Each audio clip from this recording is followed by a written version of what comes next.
Saviez-vous que la reine de Saba était la reine de la tribu Bena-Congo, l'actuel Congo? En l'an 4200 avant l'ère des poissons, les tribus de Bena-Congo ont quitté l'Éthiopie et descendirent vers le Nil. Les Noirs de grande taille se sont rassemblés et décidèrent de fonder un pays qu'ils appelèrent Équipata, l'actuelle Égypte. En l'an 4000, l'Égypte fut le premier pays développé du monde, dans tous les domaines, religieux, politiques et technologiques. Toutes les nations du monde venaient en Égypte pour apprendre la sagesse et chercher les nourritures. Face aux étrangers de toute race, des désordres commencèrent à s'introduire dans tout le pays. En l'an 1300, le pharaon Khénatu, Akhenaton, se leva et commença à lutter contre les désordres. Après la mort de Khénatu, les désordres reprirent en Égypte. La tribu de Bena-Congo était maltraitée et ils ont préféré quitter l'Égypte et ils se sont réfugiés en Éthiopie. En l'an 960, la reine Makanda Saba, reine de Saba, de la tribu de Bena-Congo se maria avec le roi Salomon d'Israël. Ce mariage favorisa les migrations de beaucoup de Bena-Congo et de s'installer librement en Israël. En l'an 220, l'ange de l'Éternel apparut au prophète Mbambazulu et lui confia la mission d'être le dirigeant de Bena-Congo. Sous la conduite du prophète Mbambazulu, les Bena-Congo ont quitté l'Éthiopie pour une terre qu'ils nommèrent Dizimba, qui signifie sanctuaire, qui est l'actuel Zimbabwe. Après la mort du prophète Mbambazulu, l'ange de l'Éternel consacra le prophète Isanusi qui devint le dirigeant des Bena-Congo. Après le Zimbabwe, sous la conduite de la prophétesse Mbangala, la femme et 9 mamelles, les Bena-Congo entrèrent dans le désert du Kalahari. C'est là où ils commencèrent à se marier avec les Pygmées. L'union des Bena-Congo avec les Pygmées produisit le Herero, le Baélel, du Namibie qui jusqu'à nos jours, parle des langues semblables à celles des Pygmées, langue clique.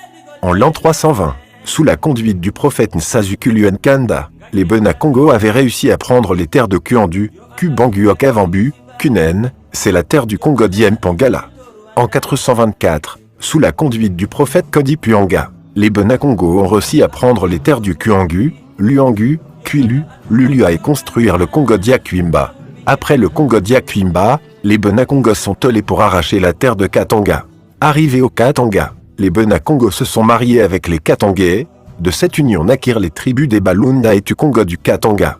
En 529, sous la conduite du prophète Tutidiatia, les Bena-Congo occupèrent la terre de Nzazavimba, les plateaux de Bateke, et ils construisirent le Congo d'Yaluangu. En 690 de l'ère des poissons, sous la conduite du prophète Nimia Lukoni, les Bena-Congo occupèrent les terres de Kuanza et construisirent la ville de Mbanza-Congo dans le Congo d'Iantotila. En l'an 691, c'était la fin des travaux de construction de Mbanza-Congo. En 1457, se leva le prophète Bula Muanda qui prophétisa l'arrivée des Occidentaux sur la terre Congo et leurs intentions. En 1471, sous le régime de Nzingen Kuvu sont arrivés au Congo d'Yaluangu, Gabon. En 1482, le Portugais Diogo Cao est arrivé à l'embouchure du fleuve Congo, Nzadi à Muanza.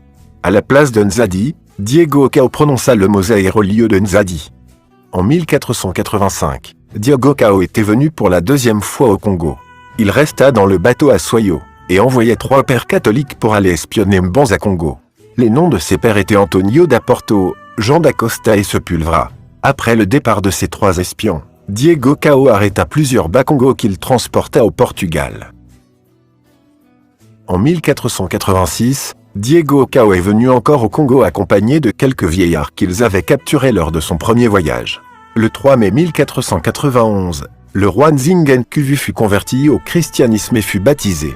Tous les Bakongo qui reçurent Jésus dans leur vie se rassemblèrent derrière Envan Benzinga, fils du roi Nzingen Kuvu, et ceux qui défendaient la religion Congo de se rassembler derrière Mpanzu Nzinga, fils du roi Nzingen Kuvu. En 1506, le roi Nzingen Kuvu trouva la mort. En 1518 à Rome, le pape Léon X consacra Lukoni Nzinga étant premier évêque africain catholique. Lukoni Nzinga était fils du roi Mvan Benzinga. Le 26 août 1641, les soldats hollandais sous l'égide du général Conley Hendrik ont attaqué le royaume Congo et l'arracha des mains de Portugais. Le 14 octobre 1641, les Hollandais ont occupé la ville de Mbanza-Congo. En 1654, le père Jérôme de Montezarchio en promenade au Congo d'Yaembe rencontra pour la première fois Makoko. Après quelques démonstrations du Makoko, le père Jérôme dit « J'ai vu Makoko avec mes yeux, l'homme qui a la puissance de se transformer en fourmi ou en toute chose qu'il veut. » De 1702 jusqu'en 1706, le grand archange du Congo consacra la prophétesse Kimpavita. Celle-ci avait réussi à réveiller tous les Bakongo et a rebâti la ville de Mbanza-Kongo et elle s'inspira et commença à combattre la religion occidentale sur la face du territoire congolais.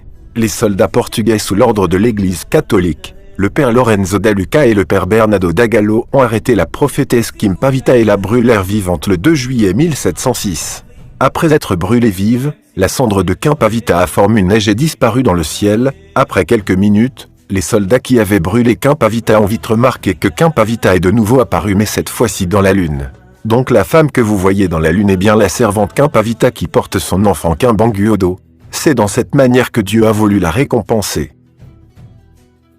En 1750,